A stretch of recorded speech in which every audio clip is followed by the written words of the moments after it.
دوست عزیزان این ساز نامی تیمی وجه گواتی سازی به نام مولڈی یا همه دونری و ما امیدی که انشالله شما دوست عزیزان پسند می‌بینید.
دوست فرمایشی استاد پریجانه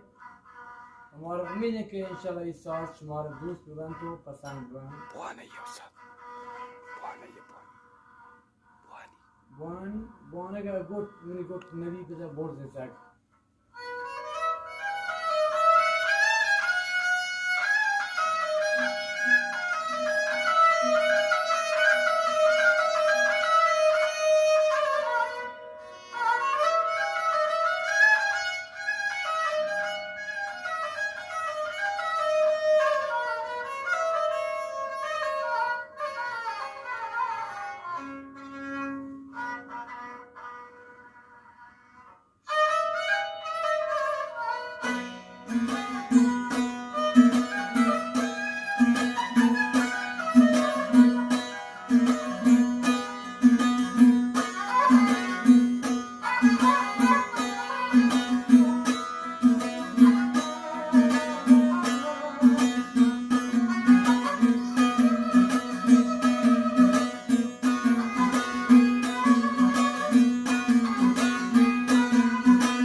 دوست عزیزان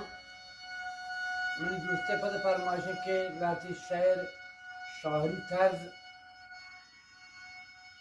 ما را بده که من گروپ پارتی دوست عزیزان لوٹتا و ما را امید ہے کہ انشاءاللہ شما را دوست رو ای خاص فریجان فرمایشن که شما کرا رسگن ما بیمارن و ما را امید ہے کہ انشاءاللہ ای ساز و سوز شما را دوست رو انشاءاللہ